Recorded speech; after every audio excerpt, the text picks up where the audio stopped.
하나님의 말씀은, 제가 제목을 3번 하는 이유를 말씀드렸죠. 우리가 그만큼 우리가 말씀을 좀 생각하고, 제목이 중요하다 그랬잖아요. 제목이 우리 가운데 어떤 마음을 주는가.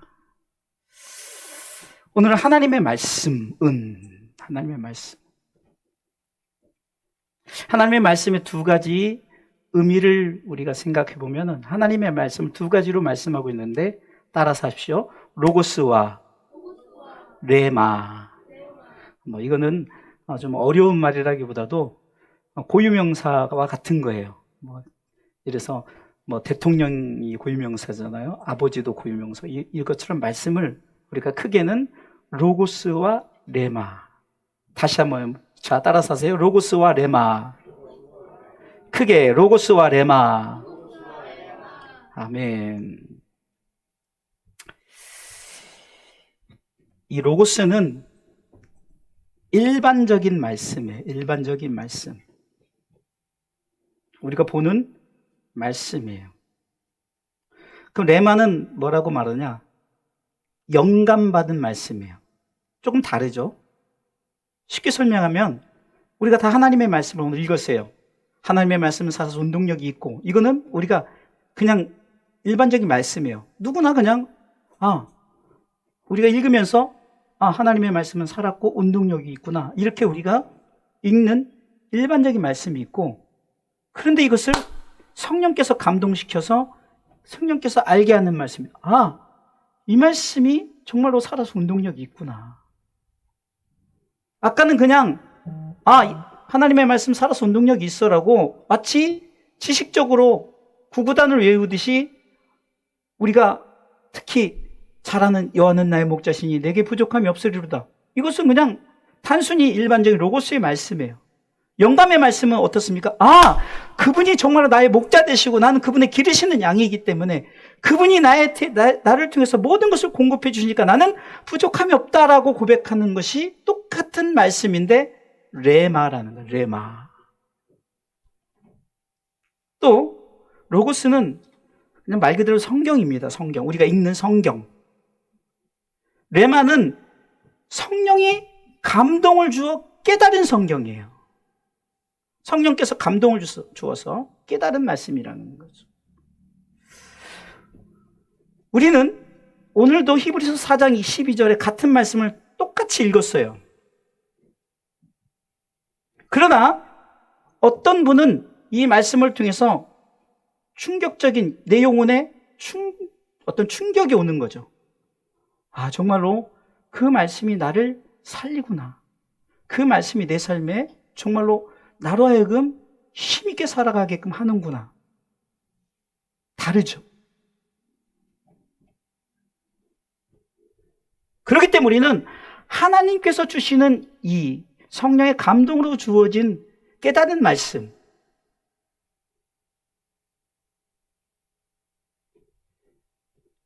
우리는 이것을 성령으로 축복된 말씀이라고 말합니다. 자, 따라서 하십시오. 성령으로 축복된 말씀. 그냥 말씀이 아니라 성령께서 우리 가운데 축복의 말씀이 되어지는 것이, 내가 깨달으니까. 어떤 사람은 하나님의 말씀을 받아도 그분이 목자 되심을 깨닫지 않아요. 그러니까 복이 임하지 않는 거예요. 그러나 그분이 내게 목자 되시니까 나는 정말 부족함이 없다, 내 삶에 필요한 것을 채워주신다라고 내가 정말 성령의 감동을 통해서 내가 고백되니 이 말씀이 성령님으로 주어진 축복된 말씀이 되는 줄 믿으시기 바랍니다. 이것이 레마예요. 레마. 자, 따라서 하십시오. 레마. 이런 말씀은 우리의 가슴 속에 깊이 새겨져 우리 신앙생활에 힘이 된다는 거죠. 그리고 그렇다고 해서 이 로고스와 레마가 동떨어져 있느냐? 그렇지 않습니다. 로고스와 레마는 하나가 되어야 합니다. 우리가 로고스가 없다면은 깨달을 말씀이 없는 거죠. 깨달을 말씀이 주어지니까 깨달아지는 거죠. 여러분들이 구구단이라는 것이 있으니까 구구단을 외우죠. 자, 우리가 그것은 구구단이 있으니까 외우는 거예요. 그리고 그것을 통해서 적용을 합니다. 3 곱하기 3은 9야.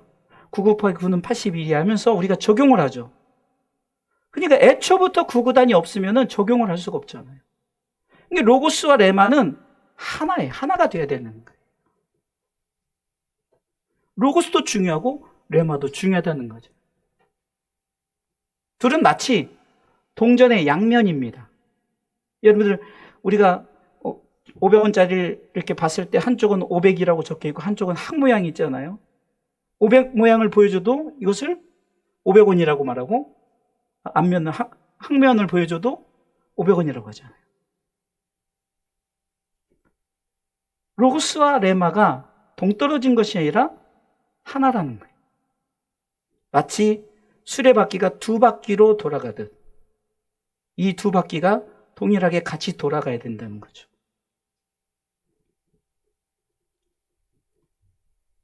또 이 말씀을 조금 표현하려면은 우리가 성막을 지었을 때 여러분들이 앉은 자리까지 요 앞에까지가 이제 커튼이 여기가 원래 이게 성소가 쳐 있는데 이 전까지가 성소라고 그래요. 성소.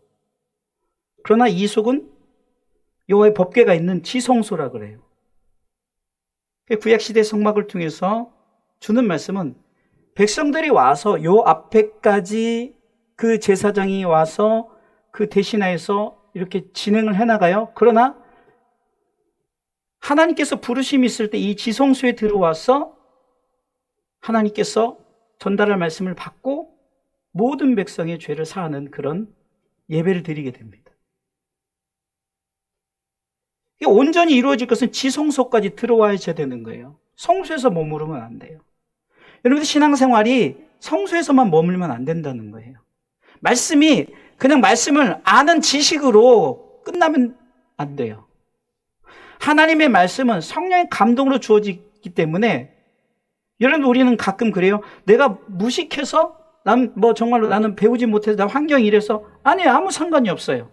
하나님의 말씀은 내가 읽지 못해도 내가 그 말씀을 들을 수는 있잖아요. 듣고 내가 깨달아질 때 그냥 듣는 것으로 그치는 것이 아니라 그 말씀을 깨달을 때 성소를 넘어 지성소에까지 이르게 된다는 사실입니다. 어떤 사람들은 그래서 이것은 깨닫는 것은 목회자들만 깨닫고 어린 아이들은 깨닫지 못하고 아니라 저는 오늘도 우리 아이들이 찬양을 드리는데 연주를 하면서 얼마나 감동이 돼요. 애들이 얼마나 찬양을 멋지게 드립니까? 크고 막 정말로 갈수록 오늘 저는 또 한 단계 더 업그레이드된 꿈을 꿨어요. 이제 이 아이들이 앞에서 연주하면서 우리 선생님들과 같이 꿈을 꾸라고, 이 꿈은 이루어진다고 지난주에도 말씀을 드렸죠. 그것을 바라보고 계속해서 기도하고 오늘 또 아이 하나가 또 친구를 또 전도해 왔잖아요. 이게 미랄이 되는 거예요. 하나의 미랄이 이제 또 심겨지면 열매 맺어지고 또 많은 열매를 통해서 하나님의 영광을 받게 된다는 거죠. 그러니까 아이들이라고 지성소에 못 들어오느냐? 그것이 아니에요. 우리는 누구나 지성소, 영적 지성소 앞에까지 다 담대하게 들어갈 수 있는 줄 믿으시기 바랍니다. 그래서 히브리서 10장 19절로 20절에는 우리가 하나님의 은혜로 담대히 보좌 앞에 나아가자. 왜? 우리는 하나님 앞에서 하나님께서 우리를 죄를 용서하시고 우리를 깨끗게 하셨고 온전한 마음으로 하나님께 나아가는 그런 어떤 목회자들만 것이 아니라 하나님의 말씀을 로고스로 읽고 그것을 내가 그렇구나라고 성령께서 감동을 주사 깨달아지는 그 역사에 이르기까지. 그래서 이 로고스와 레마는 성소와 지성소처럼 동전의 양면처럼 마치 우리가 이것은 떼어낼 수가 없는 하나가 되는데 이것이 낫고 저것이 낫다는 그런 생각보다는 우리가 하나님의 말씀이 존재하고 그 말씀이 성령께서 깨닫게 하는 이 말씀이 바로 로고스와 레마다. 그럼 오늘은 말씀의 제목처럼 그러면은 우리가 로고스와 레마라는 이 중심을 가지고 문자적인 로고스요, 레마는 성령께서 감동을 주어서 깨닫게 하는 축복의 말씀이라고 그랬잖아요.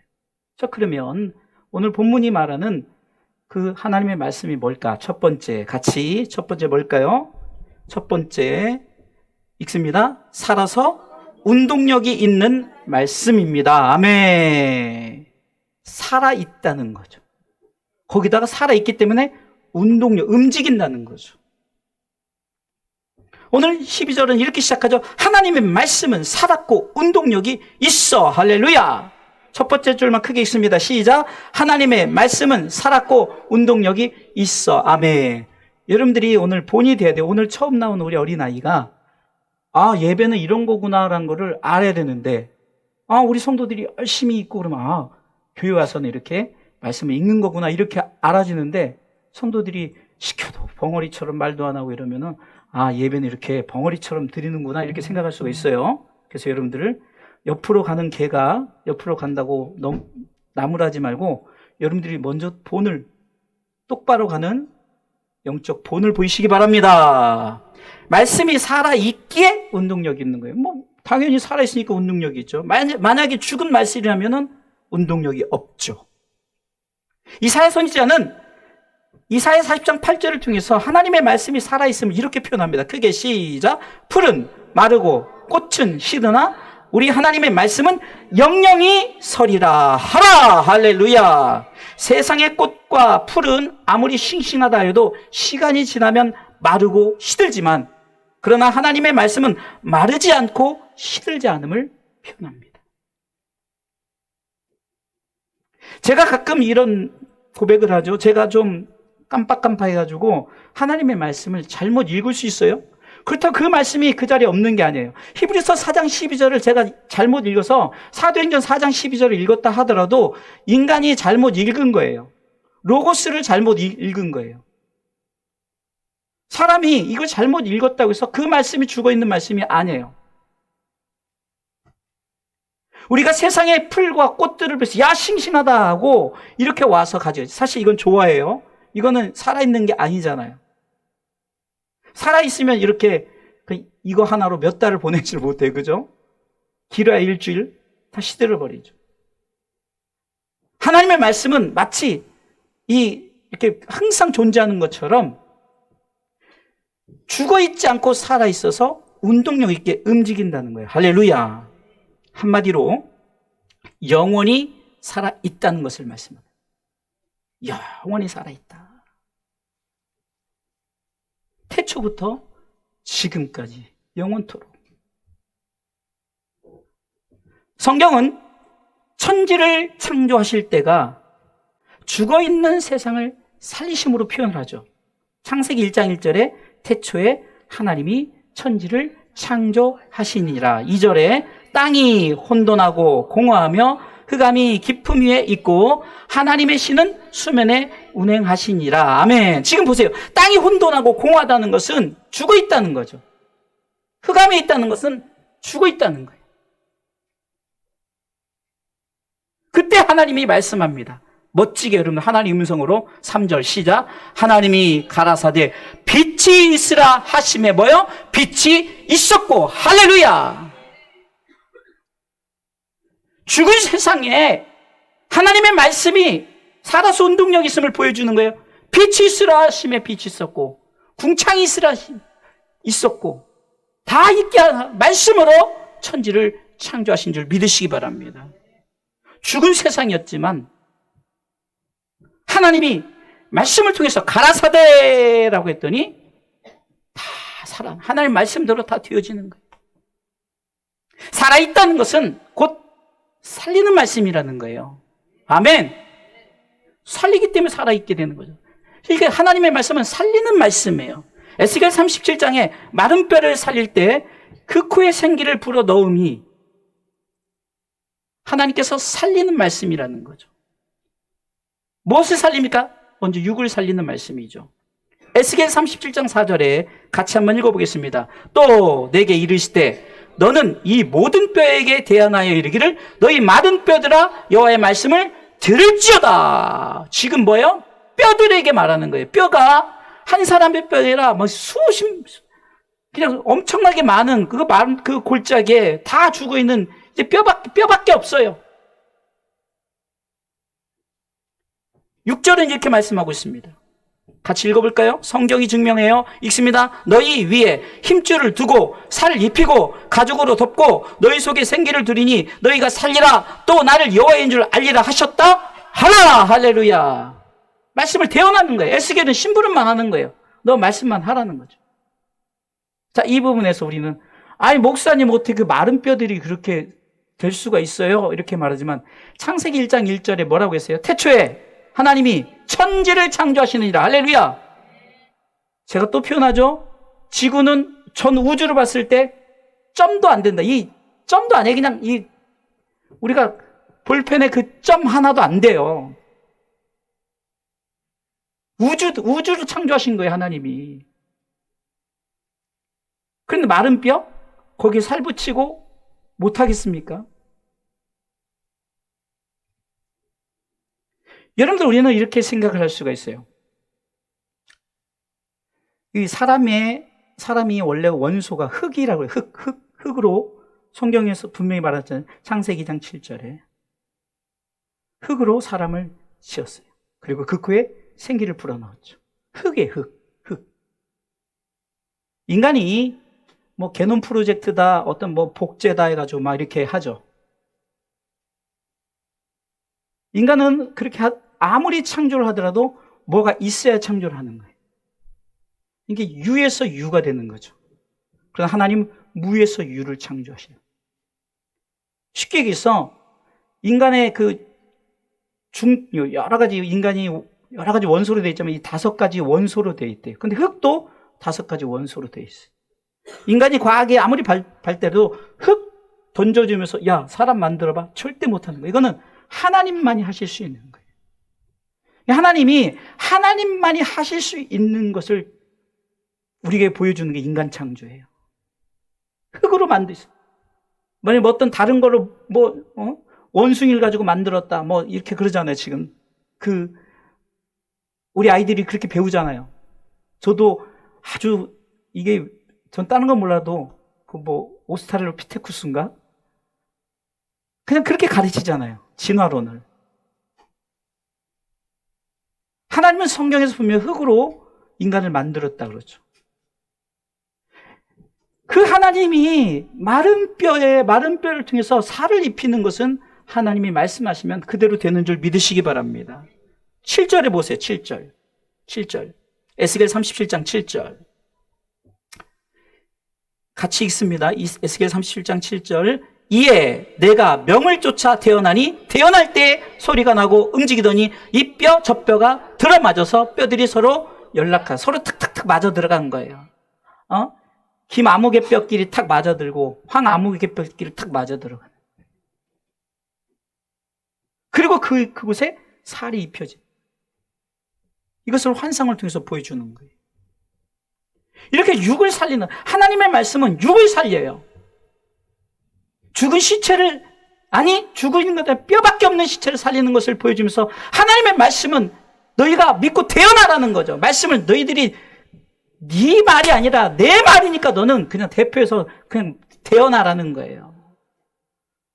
저는요, 이 강단에서 부담 없이 선포하는 게 하나님의 말씀을 태어나는 거. 내가 하는 황인수의 말이 황인수 가라사대 너희들 모두 이번 달에 100억씩 벌을지어다 이렇게 하면은 황인수 말이에요. 황인수 가라사대. 하나님은 그렇게 억지 부리는 인간적인, 우리가 정말 하나님의 이름을 잘못 선포하는 게 그런 부분들이에요. 물질의 축복, 건강 이런 것. 그러면 건강치 못하고 물질 없는 사람들은 예수 믿을 가치도 없겠네요. 안 그래요. 하나님의 말씀은 그런 쪽에 포커스를 두고 이 강단에 설교하면 절대 안 되는 거예요. 그러나 육을 살린다는 것은 하나님께서 이렇게 우리 가운데 말씀을 통해서 인간을 창조할 때 흙으로 사람을 지었어요. 할렐루야. 육을 살립니다. 육을. 창세기 2장 7절이죠. 두 번째는 영을 살리는 말씀이에요. 자, 두 번째 시작. 영을 살리는 말씀입니다. 아멘. 자, 에스겔 37장 9절에 보세요. 자, 이제 육을 살려서 뼈를 딱 붙여서 뼈들이 이제 뼈까지 이제 살이 붙고 힘줄이 다 붙었어요. 근데 뭐가 빠졌죠? 그렇죠. 생기. 다시 말해서 시체, 아직 시체예요. 아직 시체. 바디란 말이야, 아직. 자, 9절 읽습니다. 또 내게 이르실 때 인자야 너는 생기를 향하여 태어나라. 생기에게 태어나여 이르기를 주 여호와의 말씀에 생기야 사방에서부터 와서 이 사망을 당한 자에게 불어서 살게 하라 하셨다 하라. 아멘. 10절 읽어보겠어요. 시작. 이에 내가 그 명대로 태어나였더니 생기가 그들에게 들어가매 그들이 곧 살아 일어나서 섰는데 극히 큰 군대더라. 아멘. 창세기 2장 7절은 하나님이 흙으로 사람을 지었고요. 그 육을 살렸어요. 육을 만들었어요. 그러면 그곳에 하나님의 생기 후 하고 하나님의 숨을 불어넣었었어요. 영을 살렸어요.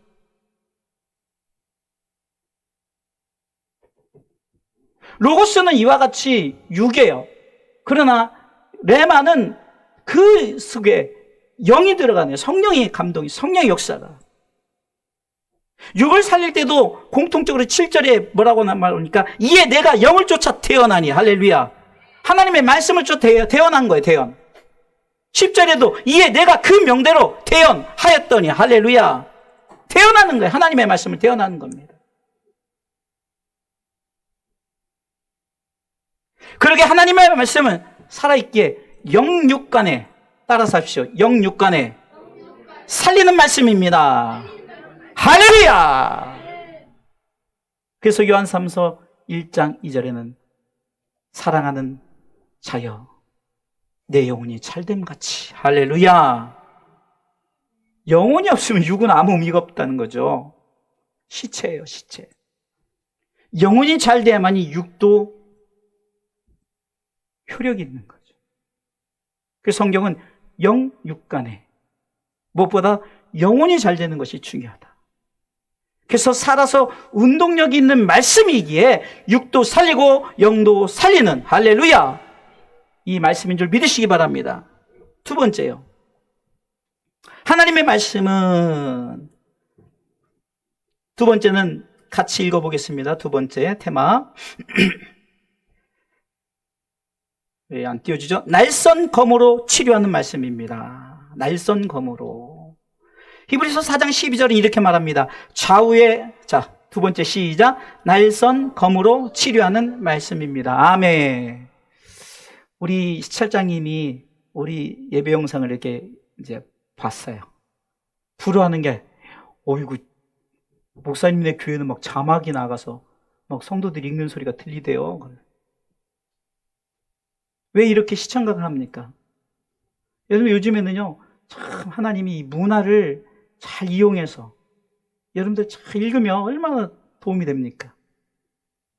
오늘 말씀이 이렇게 시작하죠. 두 번째 줄 시작. 좌우에 날선 어떤 검보다 예리하여. 세 번째 줄 혼과 영과 및 관절과 골수를 찔러 쪼개기까지 하며. 아멘. 검을 칼로 비유하면, 자, 여러분들 똑같은 칼을 강도가 들게 되면 그 칼을 가지고 사람을 죽이는 데 사용하죠. 위협하는 데 사용해요. 그러나 의사가 들게 되면 사람을 살리는 데 그 칼을 사용합니다. 한마디로 하나님의 말씀은 사람을 죽이는 게 아니라 사람을 살리는 말씀입니다. 할렐루야. 사람이에요, 사람.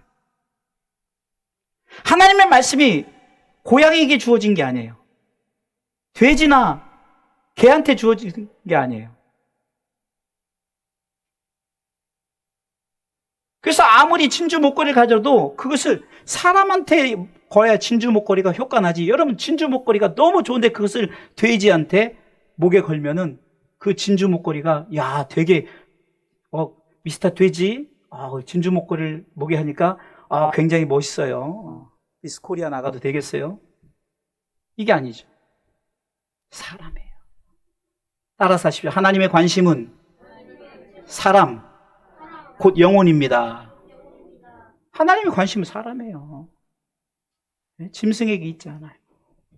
오직 학생. 그런데 오늘 이 말씀이 치료의 말씀이라고 말하는 거예요. 치료의 말씀. 하나님의 이름, 닉네임 중에 우리가 대표적으로 임마누엘이라는 이름이 있잖아요. 그 외에 여호와, 니시, 여호와 이레, 여호와 삼마 뭐 이렇게 있어요. 여호와 로이. 근데 여호와 라파란 말이 있어요. 여호와 라파. 따라서 하십시오. 여호와 라파. 다시 한번 여호와 라파. 치료하는 하나님이에요. 치료의 하나님. 출애굽기 15장 26절을 이 말씀을 근거로 말하는데요. 출애굽기 15장 26절 같이 읽습니다. 가라사대 너희가 너희 하나님 나 여호와의 말을 청종하고 나의 보기에 의를 행하며 내 계명에 귀를 기울이며 내 모든 규례를 지키면 내가 애굽 사람에게 내린 모든 질병에 하나도 너희에게 내리지 아니하리니 나는 너희를 치료하는 여호와임이니라. 아멘. 특별히 애굽을 지칭했죠. 애굽은 선택받지 않는 민족이에요. 그렇다고 해서 지금 현재 이집트가 선택받지 않았다 그런 것이 아니라 영적 의미를 두고 있어요. 그러면 이스라엘은 하나님이 선택. 그러면 이스라엘 백성만 선택했다 이것이 아니라 영적 이스라엘 백성. 하나님께서 말합니다. 내 백성에게는 결코 저 세상에 있는 질병을 하나도 내리지 않겠다라는 거예요. 나는 너희를 치료하는 여호와다. 이스라엘 백성들이 이제 출애굽을 해가지고 이제 그 200만 명이 이제는 가나안을 향해서 가는데 홍해를 만났어요. 하나님께서 정말 그 역사를 통해 홍해를 갈라서 다 건너게 하시고, 근데 홍해를 지났는데 이제 마라의 쓴물을 만나요. 마라의 쓴물을 만나니까 물을 먹자면 너무 썼어요. 이러면 아무리 여러분들 물이 목마르다고 쓰면 못 먹는 거예요. 그때 한 나뭇가지를 지시해서 그것을 그 수에 빠뜨렸더니 그 물이 더 이상 쓰지 않았다는 거예요. 그러면서 나는 너희를 치료하는 여호와니라. 할렐루야. 이렇게 말씀하십니다. 이 말은 뭡니까? 우리 인생의 삶에 치료제가 있어요. 따라서 하십시오. 치료제는 예수 그리스도이십니다.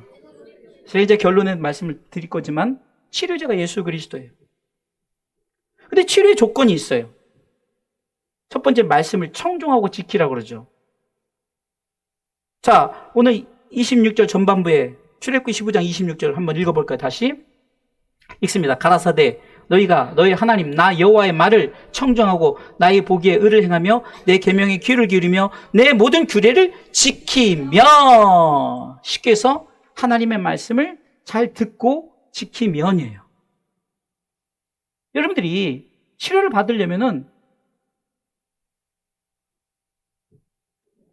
두 번째까지 얘기하고 이어서 얘기할게요. 자, 치료의 조건이 있는데 말씀을 경외해야 돼. 말씀을 경외. 말라기 4장 2절 말씀에 보면은 한번 읽어보겠습니다. 말라기 4장 2절 읽습니다. 내 이름을 경외하는 너희에게는 의로운 해가 떠올라서 치료하는 광선을 발하리니 너희가 나가서 외양간에서 나온 송아지같이 뛰리라. 할렐루야! 여러분들, 제가 이제 이 말씀을 드리려고, 하나님의 말씀이 치료의 말씀이다. 하나님은 치료자시다. 자, 그럼 조건이 있어요. 하나님의 말씀을 내가 청종하고 지켜야 되는 거고, 그 말씀을 경외해야 돼. 경외. 두렵고 떨리는 마음에 그 말씀을 받아야 되는 거예요.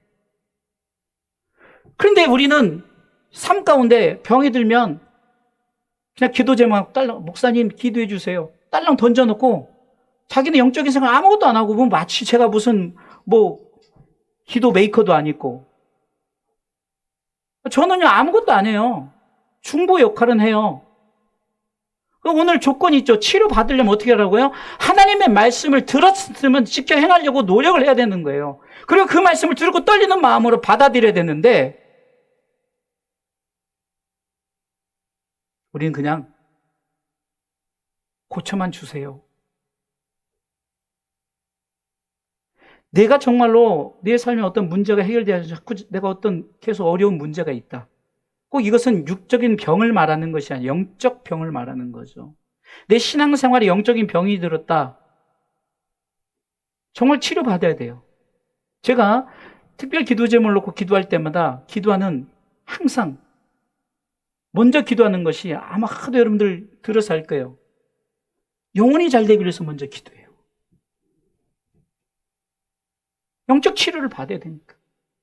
저는 그게 안타까운 거예요. 물론 신앙생활을 전혀 하지 않은 분들은 전혀 모르니까 우리가 중보해 주는 거예요. 막 예를 들어서 뒤에서 영적 포사격을 계속 쏴주는 거예요. 암흑의 하나님 막 뒤에서 포사격을 해주는 거예요. 지원사격을 해주는 거예요.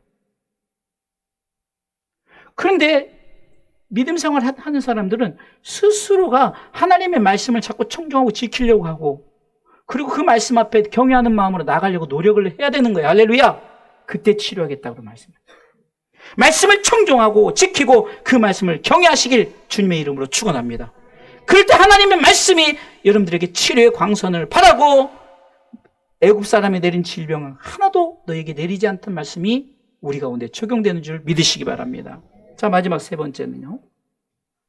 같이 읽어보겠습니다. 세 번째 시작. 마음의 생각과 뜻을 감찰하는 말씀입니다. 세 번째 다 같이 시작. 마음의 생각과 뜻을 감찰하는 말씀입니다. 제가 왜 두 번 했냐면요, 한 사람이 안 읽었어요. 그래서 그 사람 때문에 한 번 더 했어요.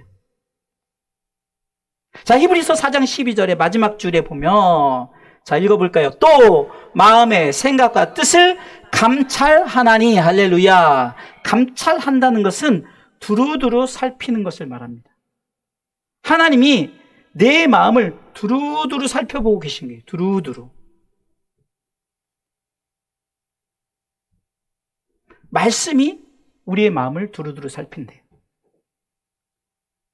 우리 신앙생활에서 가장 힘든 게 뭐냐면요, 마음 지키기가 힘들어요. 마음 지키기.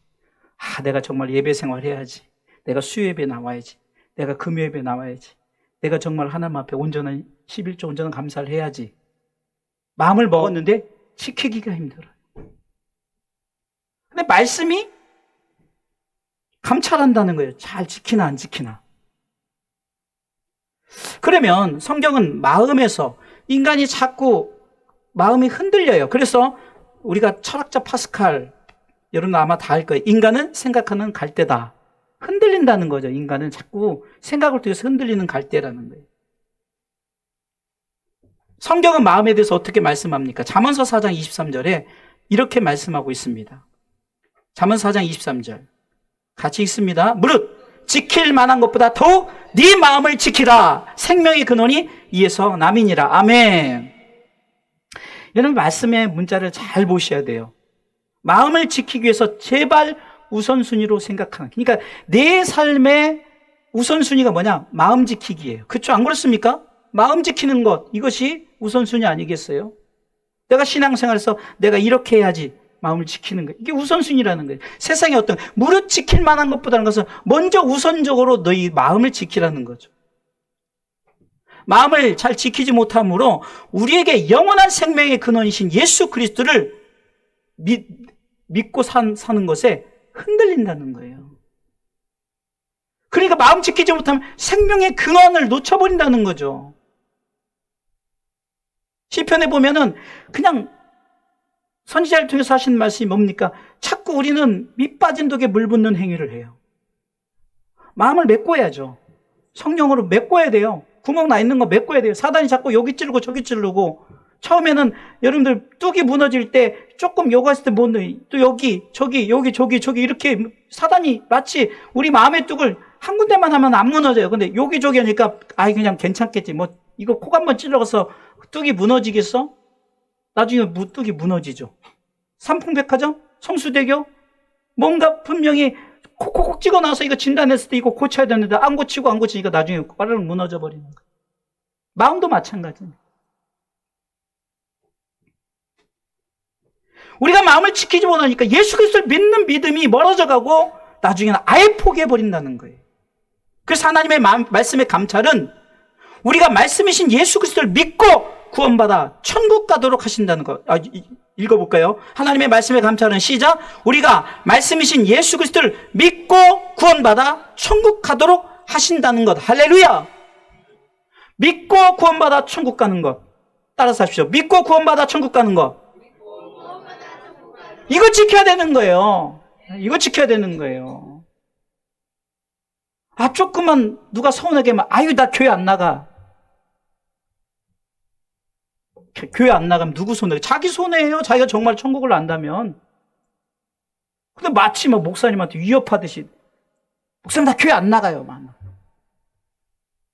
승질 같아서 나오지 마 이러고 싶은데 그냥 그래도 자 예수 믿고 구원받아 천국 갑시다. 마음을 지키는 거 얼마나 이거 중요합니까? 저는 이 한 가지만 여러분들에게 요구하는 거예요. 그러기에 우리는 마음을 지키기 위해서 하나님 말씀 앞에 나를 조명해보는, 나를 딱 비춰보는 거예요. 불이 나를 주니까, 야, 목사님이 오늘이 얼굴이 환하네. 근데 만약에 제가 이렇게 뭐가 묻었는데 깜깜하면 모르잖아요. 근데 화나면, 목사님 얼굴에 여기에 뭐 묻었어. 이렇게 하잖아요.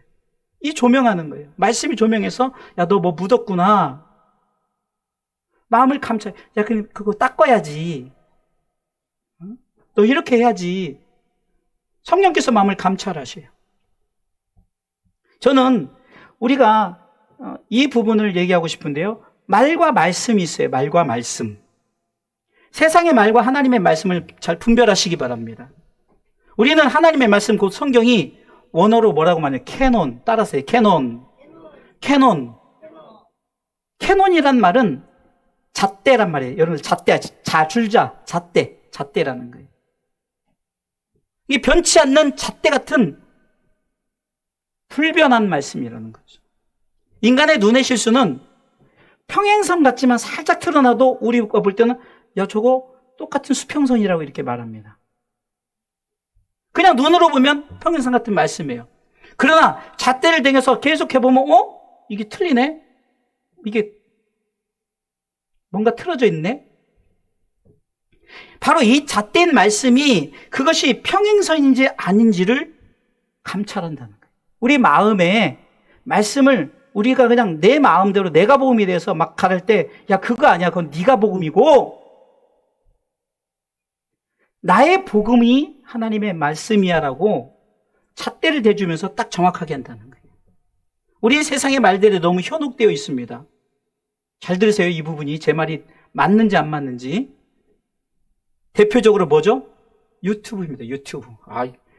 아니 저한테 갑자기 막 누가 전화 와가지고 뭐 전쟁 난대.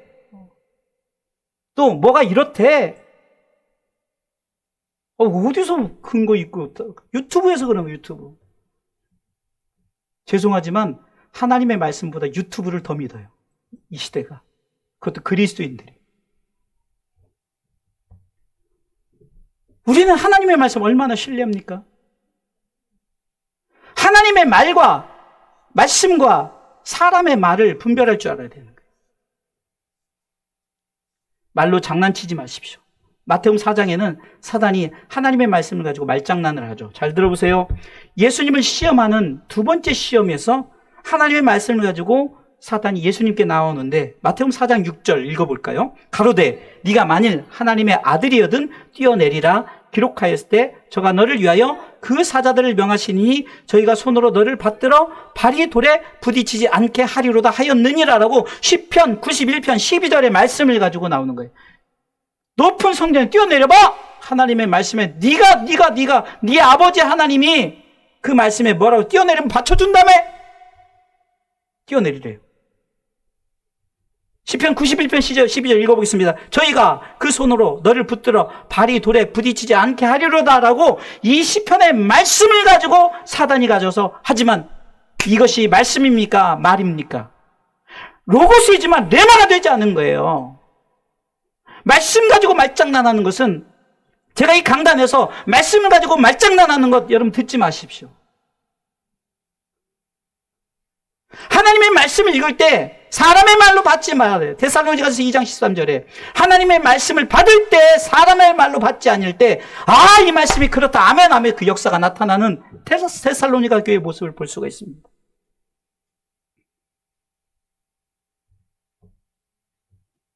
읽어볼까요? 이러므로 우리가 하나님께 쉬지 않고 감사함은 너희가 우리에게 들은 바 하나님의 말씀을 받을 때 사람의 말로 아니하고 하나님의 말씀으로 받음이니 진실로 그러하다. 이 말씀이 또한 너 믿는 자 속에서 역사하느니라. 할렐루야. 사람의 말로 받지 마세요. 하나님의 말씀으로 받아요. 그래야 여러분들이 믿는 자 속에 하나님의 역사가 나타나는 줄 믿으시기 바랍니다. 이렇게 말씀은 우리가 말인지 말씀인지 우리가 분별할 수 있도록 내 마음에 성령께서 감찰의 말씀으로 주신다는 거예요. 지난 수요일에도 제가 이연령 비연령이라는 그 한자를 얘기했어요. 이 뜻은 이렇습니다. 코에 걸면 코걸이, 귀에 걸면 귀걸이라는 거예요. 한마디로 하나님의 말씀 아무데나 갖다 붙이는 거예요. 특별히 우리 그리스도인들이 절대 그러지 마세요. 이 강단에서 주의종들이 뭐 성전 건축을 하기 위해서 말씀을 막 갖다 붙여서 뭐 건축 헌금을 하게 하고, 저희는요 정말 우리 성도들이 지난주에도 추수감사 정말 멋지게 정말 여러분들이 다 성도들이 드렸던 거 또 성도들 다 나눠주잖아요. 저도 하고 다 그냥 빠짐없이 하는 거예요. 왜? 다 우리는 하나님 앞에 감사로 우리가 정말로 그 우리 성도들 다 나눠줘서, 또 이렇게 우리 부부 집사님한테 뭐 하나 빠졌길래 또 나중에 또 갖다 줬어요. 왜? 다 나눠 가져야 되는데 제가 좀 귀찮더라도 좀 갖다 준 거. 왜? 특히 제가 한 떡이 빠졌더라고요. 그래서 제가 한 떡이라 특별히 우스갯소리 하는 거고요. 그렇습니다. 우리가 그렇게 말씀을 자꾸 여기다 붙이고 갖다 붙이면 안 돼요. 말씀은 살아서 운동력이 있어요. 우리를 치료해. 할렐루야. 그리고 그 말씀 우리의 마음의 생각과 뜻을 감찰하는데 말씀을 내 마음대로 해석하거나 내 마음대로 해서 안 돼요. 결론적으로 말씀을 드리겠습니다. 결론입니다. 자, 결론은 읽어볼까요? 골뱅이 시작. 말씀이신 예수 그리스도. 첫 번째, 말씀이신 예수 그리스도를 영접하라. 예수 그리스도를 믿는 것이 영접입니다. 요한복음 1장 1절에 태초에 말씀이 계시니라. 이 말씀이 하나님과 함께 계셨으니 이 말씀은 곧 하나님이시라. 예수님을 얘기하는 거예요. 그러면서 14절에 말씀이 육신이 되어 우리 가운데 거하심에 우리가 그 영광을 보니 아버지의 독생자 영광이요 은혜와 진리가 충만하더라. 그 말씀이신 예수님이 이 땅에 오셔서 은혜와 진리가 충만하셨다고 말씀하는 거예요. 그런데 요한복음 1장 12절에 영접하는 자 그 이름을 믿으라는 거예요. 할렐루야. 믿으라는 거죠. 두 번째는요, 예수 그리스도를 믿는 믿음. 이거 중요한 걸 뺐네요. 제가 시계 보고 너무 늦어가지고 오늘 찬양을 좀 오래 했더니, 자, 중요하니까 이건 해야 돼요. 예수 그리스도를 믿는 믿음 하나면 충분합니다. 그럼 어떤 믿음이? 그냥 아는 것이 믿음이 아니라 경험의 믿음이에요. 그럼 우리가 어떤 예수님, 나 대통령 알아? 다 알죠. 하지만 대통령을 경험한 자들, 대통령의 아내, 자녀들, 내각들은 대통령에 대해 좀 더 알죠. 경험을 했기 때문에. 이걸 우리가 좀 원어로 기네스코, 경험을 통해서 아는 자다. 마치 신랑과 신부가 경험을 통해서 정말 서로를 알아가는 것을 얘기하는 거예요.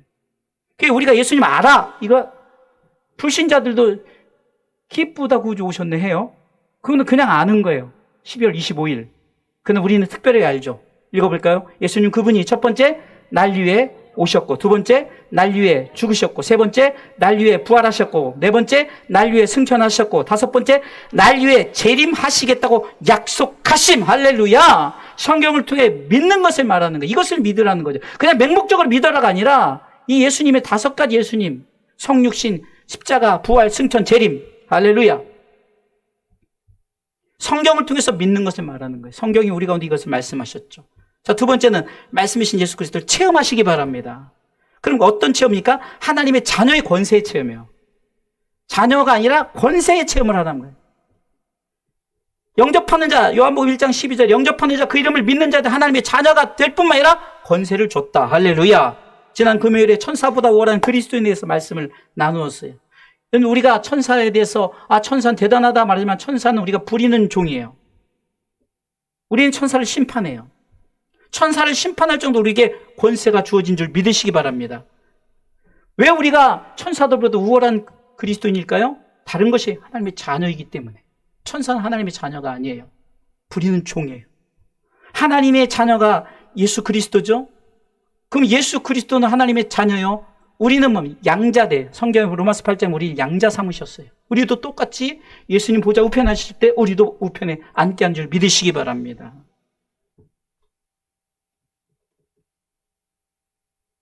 그러기에 말씀이신 예수 그리스도를 영접한 우리는 하나님의 자녀의 권세가 있으므로 그 권세를 체험하시길 주님의 이름으로 축원합니다.